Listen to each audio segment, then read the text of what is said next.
জাতীয় মসজিদ বায়তুল মোকাররমে ঈদ উল ফিতরের প্রথম নামাজ অনুষ্ঠিত হয় সকাল ৭টায়। মুসলমানদের সবচেয়ে বড় উৎসব শুরু হয়েছে মহান রবকে সিজদার মাধ্যমে। ভোরে সূর্যের আলো ফোটার সাথে সাথেই মসজিদ প্রাঙ্গণে ছুটে আসেন মুসল্লিরা। কয়েক স্তরের নিরাপত্তা বেষ্টনীর মধ্য দিয়ে প্রবেশ করেন মসজিদে। প্রথম জামাতের ইমামতি করেন হাফেজ মুফতি মাওলানা মিজানুর রহমান। নামাজ শেষে একে অপরের সাথে কোলাকুলি করেন।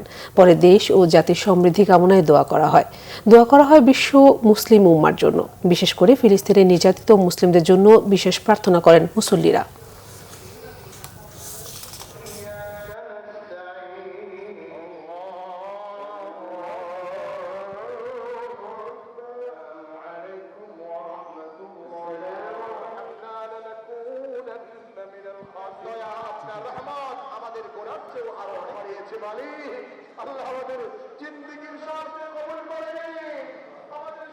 আব্বুর সাথে নামাজ পড়তে যাচ্ছি, খুব মজা হচ্ছে। সবাইকে ঈদ মোবারক। আল্লাহ দিলে আলহামদুলিল্লাহ, সবাইকে আল্লাহ ভালো রাখুক, আনন্দ ফুর্তি রাখুক। আল্লাহ দিলে আজকে আমাদের ঈদ মৃত্যুর আগ পর্যন্ত যেন আল্লাহ নামাজ রোজার ভিতরে কাটিয়ে দিতে পারে।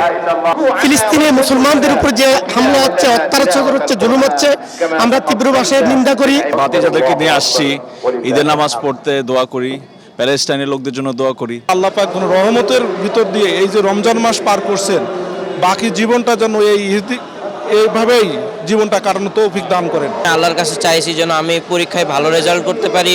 30টি রোজা রাখার পর আজকে ঈদ পেয়েছি, তাই আজ ঈদে আনন্দ করার জন্য আমরা বাইরে বেরিয়েছি, নামাজ পড়েছি।